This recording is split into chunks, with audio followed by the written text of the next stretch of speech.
In this video walkthrough, we're going to go through the whole process of lighting this scene that you see on screen from start to finish. Now, the assets that are used in this can be found in the Learn tab underneath the Cinematic Project to follow along, but the whole process here is just to show you how I would approach lighting an interior to get results like what you see on screen relatively quickly and mitigate any problems ahead of time so you're able to achieve this quality relatively quickly. So let's get started.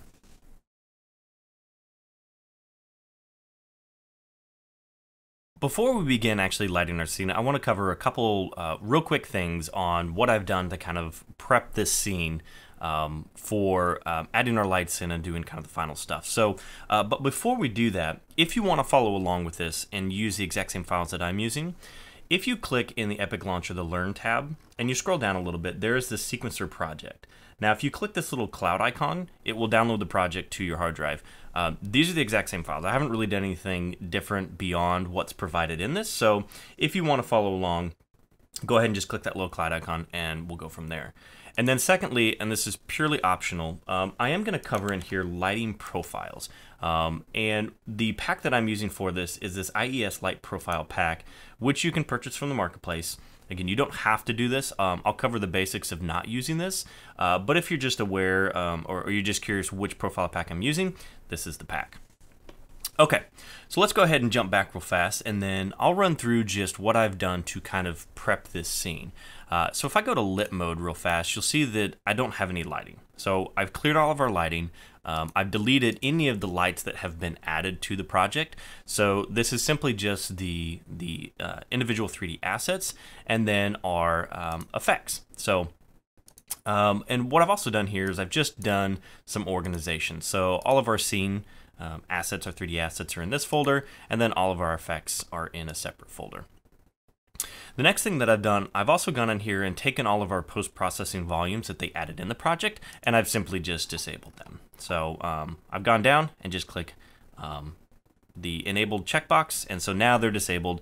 And then I've added my own post-processing volume in there myself, which this is just very, very basic. I've simply gone in and set the exposure to min 1 and max 1. That just makes sure that all of the lighting that's in the scene, we're not ramping up and down. So if we look in dark spots, it gets bright. If we look at bright spots, it gets darker. This is going to help me just to establish my lighting so I know my scene is good to go. And then towards the end, we could go in and we could add our own post-processing volumes if we wanted to. And then lastly, I've kept the box reflection capture that's in here. This is something optional. You could go in, you could delete this and then simply come over, drag some of these like planar reflections, or we could do the sphere reflection captures and kind of move these into place. But I think the box reflection capture works just fine. Just make sure you've got a reflection capture in there. Okay, so that is the basic scene setup. So let's go ahead and jump to the principles of how we create our lights. All right, so to start with, I'm going to focus on just one single spotlight that I'll use to duplicate across the scene. This will ensure that I get my settings correct before just adding a bunch of extra lights. So to do that, I'm going to actually start over here on this kind of spotlight that's up on the ceiling. I think this will be a great place just to kind of get things established. So I'm going to go over to my lights, and I'm going to go ahead and add a spotlight. I'm going to drag it into here, and we'll just make sure we kind of get it roughly placed where we want it to be. And then I'm going to switch on back over to lit mode so we can kind of see what's happening here.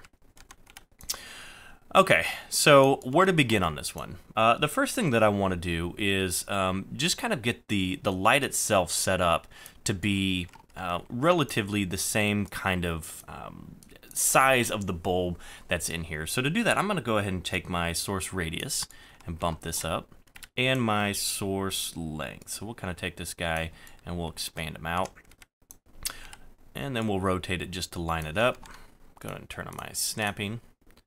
And we'll rotate it 90 degrees. And then get it roughly kind of the width of our light here. Now this is important because this is going to actually show in our reflections. So setting this source up is very important. Additionally, this is also going to help when it comes to baking our lighting, that it's going to have a kind of a larger volume to work with. Okay, so we've got that set up. Next thing that I want to do is actually just set my outer cone radius. You know, since this is a much kind of wider light, we want it casting more light out towards the extents of the actual light bulb itself. So we'll set the outer radius, and then our inner radius, if we go back down, our inner cone, this will just kind of help to fill in that area. Now I'm gonna bump this up relatively close to the same, but still leave a little bit of soft transition so we have something there. Okay, and then I'm gonna select game mode just to hide that because I just want to see what's happening here. So overall, it's not terrible, but let's go ahead and just adjust a few other settings. Next thing I want to check is my attenuation radius. So I can push this up. We'll see here. So with the way that it's set up right now, now if you don't see this, there's a little roll up at the bottom. We'll click this. I've got use inverse square fall off, which means that in this cone, the light itself is really only going about a quarter, maybe halfway on its intensity. So if I uncheck that, this will allow me to actually push this a little bit further. So you can see here, with it on, very shallow. So we'll go ahead and uncheck this so we can push it out a little bit more, and then set our, right here, this light fall off will help us to push that light out a little bit further. So let's go ahead and take this intensity down. And that's not too bad. I will push my attenuation radius out just so it hits the whole floor. Okay, there we go. So obviously very bright, probably not exactly what we're looking for. So I'll adjust my light fall off to get to something that's relatively close. So, okay, so that's a good starting point. Next thing that I want to do is actually adjust my temperature. Now you can go in and you can choose to set a color to it. That's totally fine if you want to do that. I prefer the color spectrum. So we might go in, we can make it cool. I'm actually going to make this a little bit warm. So let's go like 4500. There we go. Okay, so that's at least a good starting point. Now, another thing that I do want to cover real fast is using a light profile. This is something that can help to add a little bit more realism. Again, purely optional. But what a light profile is how the bulb itself in real life reflects and refracts light through it. So you can kind of see there's a bunch of different things that can happen here. I will tell you that a lot of these lighting profiles are based on the actual manufacturer. So, you've got GE, Samsung, anybody who makes a light bulb, they have these profile packs. So you can go to the manufacturer's website and download these. This has just kind of been a convenient pack that, again, purchased on the marketplace to help do this. But let's go ahead and I'll show you what happens here when we add one of these. So on our spotlight, if I scroll down, we have this ability to use this IES texture. So I'm going to go ahead and apply the Starburst 6 to this. So if I do that, you can see, actually, no, let's use something a little bit more dramatic like this one. So you can see it's actually kind of mimicking how that bulb would reflect that light. So again, just something that adds just a little bit more realism to it. I'd say if we find something that's kind of broad, actually see what this one does. Yeah, that's all right. Maybe we will go back to, we'll use the Starburst 7. Again, purely optional, not necessary, but it is something there to help you out. So I'll go ahead and just reset this back to the default, if you don't have this pack. So, okay, so at this point, I'm kind of getting my light set up the way that I want to. Now, one thing to note too is I'm using stationary. You could set it to movable. That's fine. While you're building your lighting on this one, it's totally fine to use either of those. I prefer to kind of build in stationary and movable just so I can see how the shadows are working kind of in real time. Now, we will go back at the end and optimize this, but for now, it's totally fine to do that.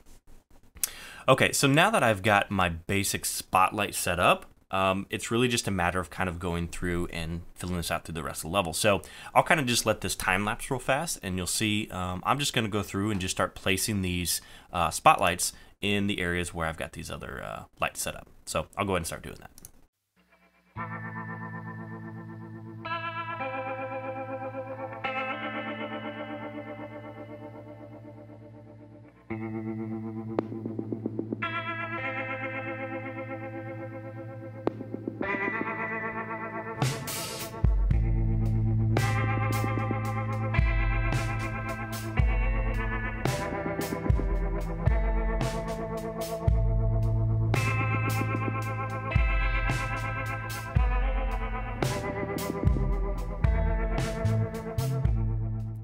So now that I've duplicated all these spotlights across our scene, we can see that they're a little intense here. So I'm just going to select all these guys and I'm going to go ahead and group them just so we can reference these. And I'll just call these our overhead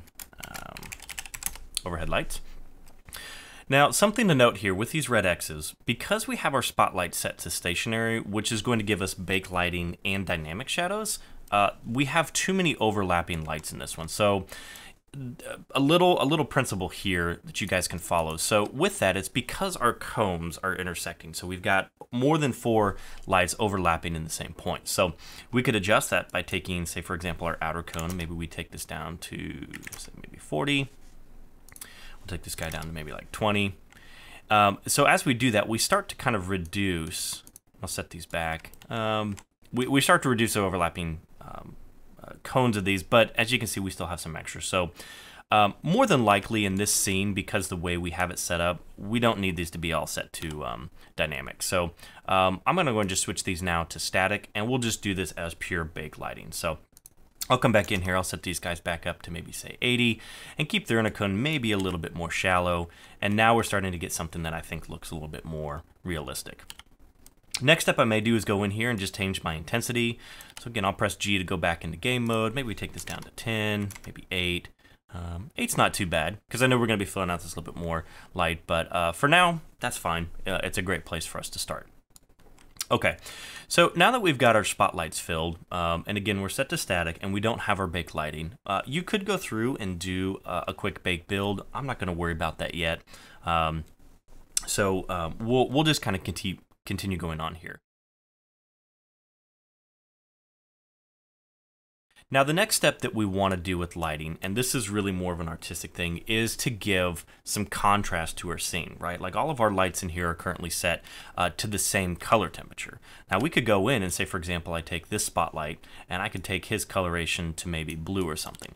That gives us contrast. It's drawing the eye to certain aspects that we want to focus on. I'm going to undo that because the way that I want to set this up is actually creating kind of these little portal lights here to insinuate that outside of this is maybe, say, the outside world. Now, I want this to be maybe like a darker scene. So to do that, I'm actually just going to go in real quick, add another spotlight. We'll switch to game mode just so I can pull this up here. And I'm going to position him. Let's go to unlit mode so we can see what's happening here. I'm going to position him just slightly above and then angle him this way. We'll turn off our snapping, because I want this to kind of simulate the moonlight coming in. So let's get him roughly positioned where we need to. I'll jump back in here, and then let's switch to lit mode. Okay, so first thing that I want to do is just crank up his intensity just so I can kind of see what's happening here. And then we're going to bump up the attenuation radius just so it casts much further in here. And I'll set this to movable just so I can get those real-time shadows. Next thing I'm going to do is go to my temperature, and I'm going to slide this up to about 10,000. Now what temperature does is just a Kelvin scale. So if we went all the way to the bottom, we'd get this really orange kind of tungsten look. And if we went all the way to the top, 12,000, we get this ultra blue. So I'm going to go about, actually let's do about 10,000. That's totally fine. Okay. Now the next thing is that with the moonlight, it doesn't look as intense as we need it. So I'm going to go ahead and uncheck this inverse squared fall off. We'll reduce our light intensity just a little bit, and then I'm going to adjust this light exponent fall off. So that's going to give it a little more uniform light as it's coming through. Okay, so we'll reduce this again just to make something look a little more natural, and that's not bad. Maybe we do want to adjust this a little bit, maybe pull it back a little bit, just so we're filling out this world a little bit more. And let's see. And I'm going to adjust my inner cone just slightly. Bump it up so we get a little bit more soft shadowing. And then let's see how that's looking. Go back in G, game mode. Okay. So that's actually not too bad. That makes it look a little bit more believable, and it gives us that contrast.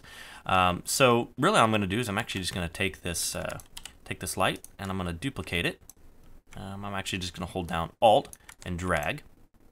I'm going to come down. I'm actually going to put it into the place where this other light is kind of casting through right here. So I'll move that into place real fast, and then we'll adjust it from there. Okay. Go here. I'm actually going to go in unlit mode. There we go, and let's rotate it. I'll go about 90. Actually, we'll turn snapping on real fast. 90 degrees, there we go.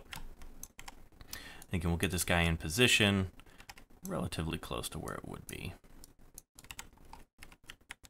Okay, and I'll go back into my scene, and then we'll go back to lit mode. All right, and then I'm just gonna adjust this guy down a little bit just to give us kind of the position of what we're looking for.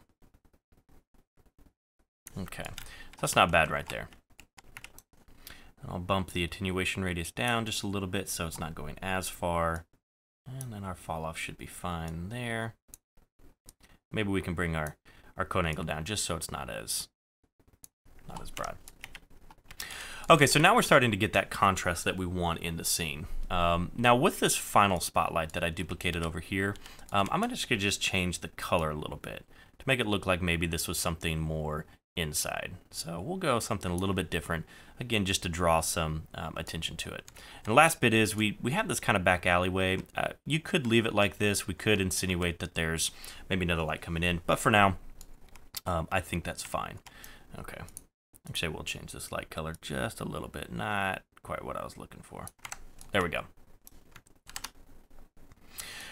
Okay, so now that we have our spotlight set up, we have our reflection captures in there, really the next process that we want to do is this iterative flow between building our lighting out on preview mode, checking how it looks, and then going in and making the tweaks and adjustments that we need as necessary. So before we do that, what I want to cover real fast is our world settings. So let's cover that real fast, and then we'll jump to how we go to baking our lighting.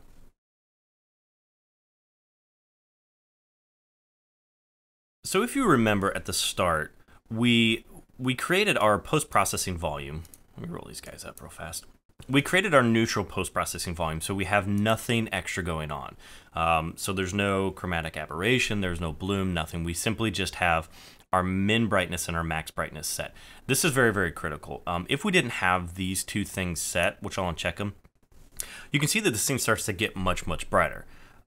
If you didn't have this set up, chances are you would probably go into your lights and reduce them significantly. So the first step is to make sure that you have this post-processing volume set, have it set to infinite extent so it affects the whole scene, min brightness, max brightness set at 1, so this is our neutral scene. So that's step one. The next is in our world settings. Now if you don't have this tab, just go up to Window and click World Settings, and this will pull it up. What's important here are our light mask settings. Now I've expanded everything out. You may see it something like this. So I've checked the roll up so we can see it, and I've extended the little lower portion. So this, with our light mask settings, this is what's going to affect how our lighting is baked into the world. So if we look at this, there's a couple settings here that are very, very key to helping this light fill this scene. The first is our static lighting level scale.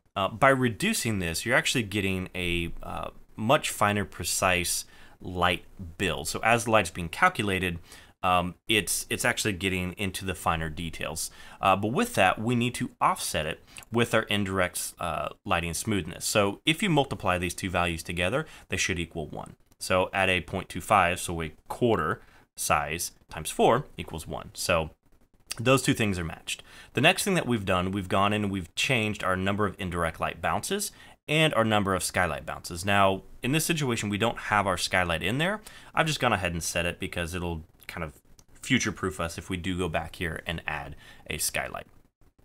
So we've set both of those to 10, and then our indirect lighting quality we bumped up to 5. This just helps to give a much smoother bake. And then lastly, I've checked use ambient occlusion. That's optional, but this should set us up to get what we need to start with. Now, another point. Now, this is set here. The volumetric light map detail scale is set to 200. You may find as that volumetric light map is being built. So again, this is what's going to. They look like actually, if you go up into here into show, visualize, and then it should be.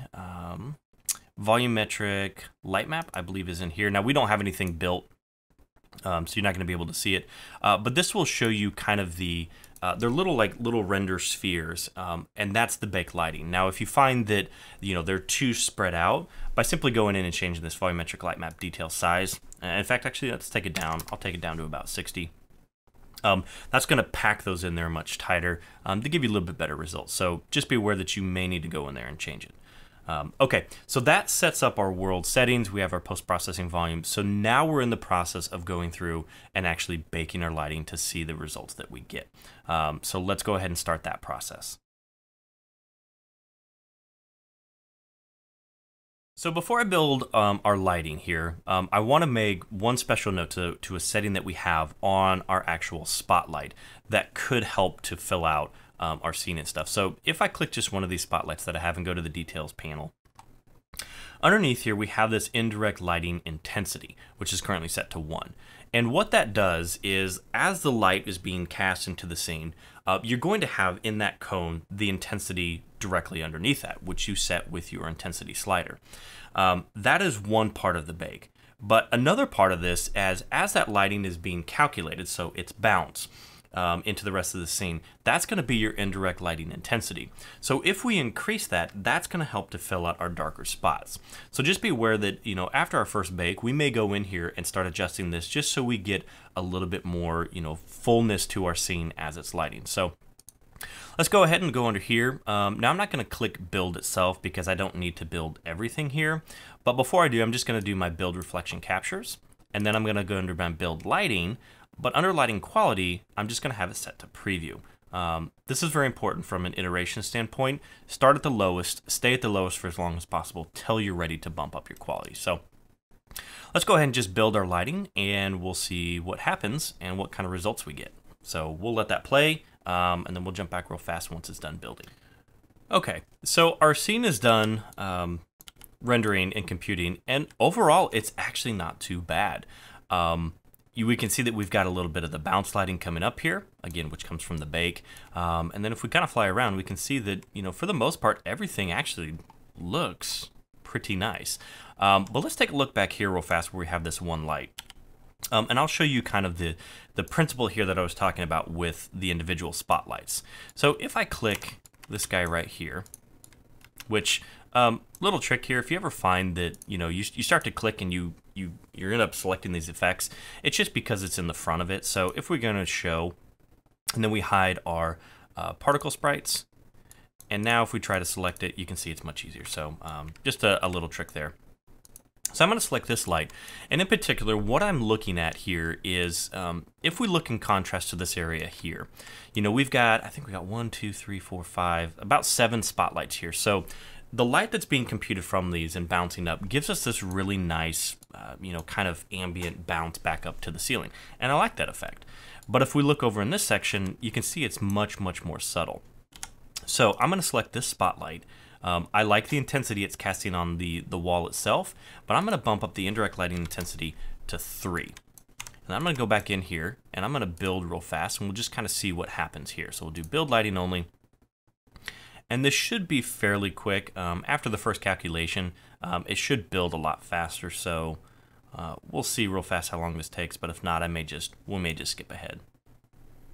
All right, so our lighting finished. And as you can see with our little change here, I'll go into game mode real fast. You can see that we got a lot more of that bounce up there, but our lighting intensity on the wall stayed about the same. So this is the effect that we're wanting, and it matches fairly well to what we have in the main scene. So that's kind of the first little trick with getting your lighting balanced.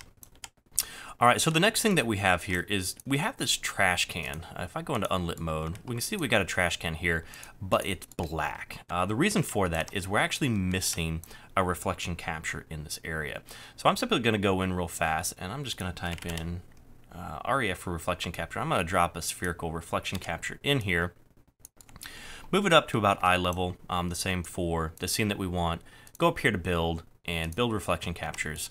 And there we go. So now we're getting the rest of that filled in. Of course, it's very bright, so let's go ahead and take this down to maybe about 0.25 just to help fill it out. So that's the next point. With your reflective surfaces, we just need to make sure we have our reflection captures in there. Okay, so we'll zoom back here, and we'll take a look at our scene and overall how well it's working. Now, in general, this isn't too bad, but I think we can take this a little step further and really help to flesh out the scene. And that brings me to kind of our final point here, which is adding in our auxiliary lighting. So the things to help direct the attention to key aspects of these things and help to fill in some of the darker spots. So let's cover that real fast, and then that should kind of wrap us up for this whole kind of lighting series.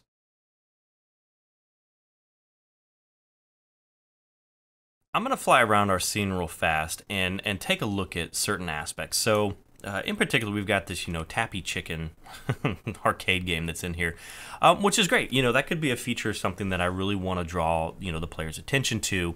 But, right now, if we kind of look at this area, and especially back here in this section, it's very dark, right? It's leading your eye away from that. So, we take a look at our scene here. We have our spotlights. We've added those. So, how do we approach this? Would we go through and, try to bump these lights up? Certainly we could. That's one route.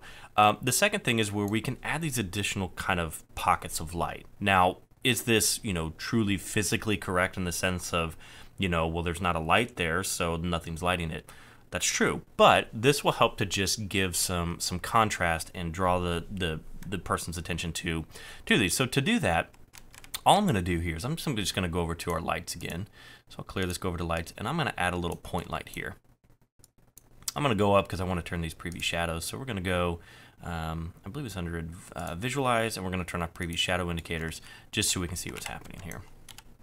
Go back to game mode. And so with this, the whole point of why I'm adding this point light here is I want to draw some attention to this particular game, because I think it's something that is unique. So I'm going to take this first. I'm going to take my attenuation radius down because I really don't want it filling out too much of the scene. I just want it to kind of be like a little splash of light.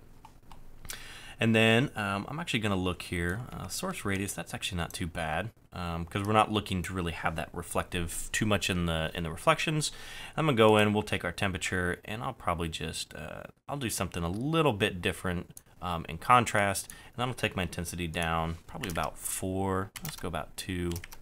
Maybe 1's even enough. I'll go back to game mode and I'll show you what's happening here. So if I do this effects world, turn it off and on, you can see all we're really doing is just adding just a little splash of light here. Let's actually change the color a little bit. And there we go. So that's what I mean by adding kind of these additional, splashes of light to help fill the scene out. So I'm going to take this point light. Actually, you know what? We'll just create another one. We'll go back to this section here, which is this darker area. Now, to give you guys, two alternatives here. So how you could approach this. So if we use the same principle that we had with the spotlight in the back by increasing the indirect lighting intensity, we could do the same with these spotlights here that kind of fill this out. But I wouldn't want to necessarily approach that because, this section here will look brighter on reflections on the ceiling than, the one, slightly in front of it. So I don't want to take that route. But what I do want to do is fill this out with some light. So I'm going to go ahead and take a point light. We'll add it back here. And immediately, just with the default stuff, you can kind of see the effect that I'm going for here. Now, I'm going to move it out just a little bit, just so we can see, where it would make sense where some of the light might be coming from. Now, to reduce these really harsh shadows that we can see here, I'm actually going to go in here and take the source radius and bump this up quite a bit. Because again, I want more, you can see it in the reflection down here. I really just want more of kind of an ambient light. So maybe we'll take it up to 150. I think I do want to match the coloration of these other lights. So we'll just take this real fast and look. So we're going at 4,500 Kelvin. So we'll take this guy, use temperature, and we'll start at 4,500. Let's see how this looks. So, okay, it's not bad. Let's reduce our intensity down. Maybe we'll go to like 4. Maybe we'll go to, actually, let's go to 3. And I'll set this to static, which, let's go ahead and set this guy as well to static. That should be good. And then I'm going to check my attenuation radius on this one. So I don't want it to be affecting too much. And then we'll kind of shift it a little bit, maybe push it back. Okay, so I could stop here. I could do my bake lighting, but if you remember from some of the principles with the spotlights, I can actually go in here as well and do my use inverse square fall off and adjust this so it fills it out even more. That's one option to play with. So again, if you really need it to affect just within that sphere, push the light intensity out, that's one option. I think in this case, using the inverse square fall off isn't bad. We'll bump our, actually we'll set this to 3. We'll reset these guys real fast. There we go. Okay. A little quirky, we'll take this back up. Actually, I'll take it to 3, set it to movable, stationary. Why are you not doing this? I'm gonna say that this is a bug. I'm not sure why this is doing this, but we'll bake our lighting here and just see what happens. So let's go ahead and just we'll bake real fast and just see what kind of effect that we get, and then we'll jump back and take a look. All right, so our lighting has finished building, and you can see that we're getting just a little bit more light in this area, but not quite as intense as what I was looking for. So maybe we'll bump this up. Actually, I'm gonna crank this up. I think something might have happened here by changing to unitless. It's possible. I'm gonna look into this a little bit, but we'll just crank this guy up just a little bit more. Another thing too is that we can actually uncheck cast shadows. And I think this will help out a little bit more, again, just to serve as kind of more of an ambient fill light, and let the rest of these guys control where our shadows are at. So, okay.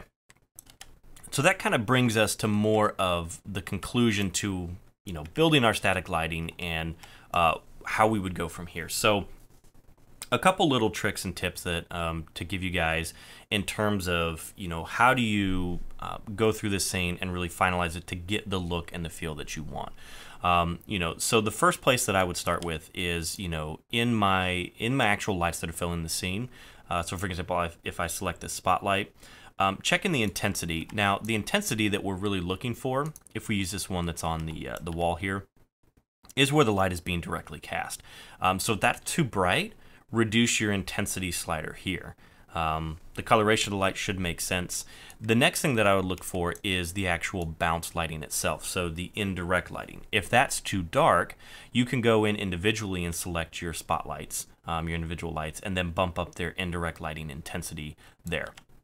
The other thing that we could do is we could globally affect this. So if we go into our world settings and we go down to, I believe it is right here, our environment intensity and diffuse boost. So we could use these two settings to kind of help globally lift all of that up. So that's one place you could go as well if you're finding that these dark spots are just a little too dark. Next thing that I would do in terms of kind of debugging and checking where I'm having issues is to go in as well into your reflection captures.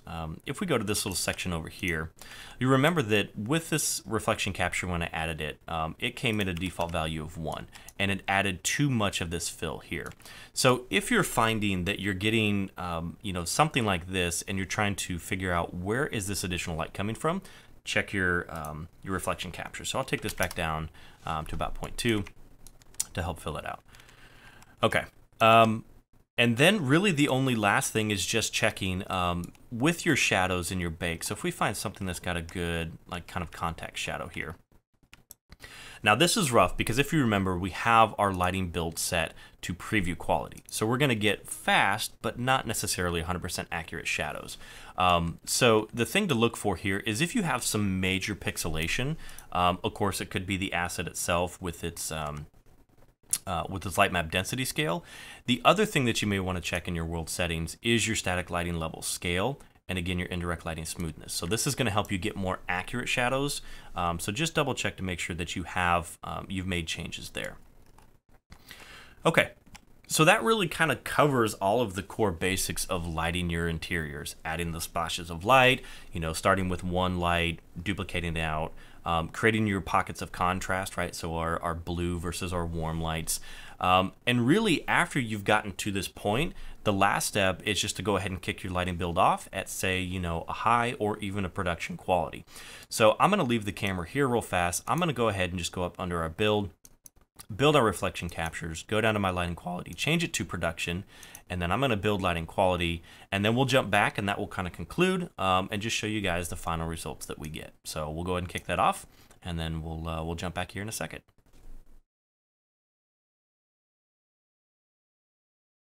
All right, our lighting has finished building. As we can see here, here's the final scene. The production level build itself took about 10 minutes to finalize. but this is the final results that we have.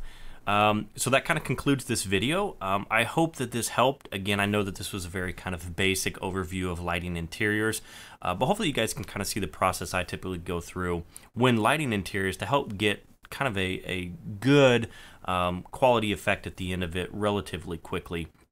Now, if there's things that I covered in this video that you'd like for me to unpack and go a little bit deeper in, absolutely drop a comment. I read every single one of those. And as always, I really appreciate your guys' support, and I'll catch you on the next one.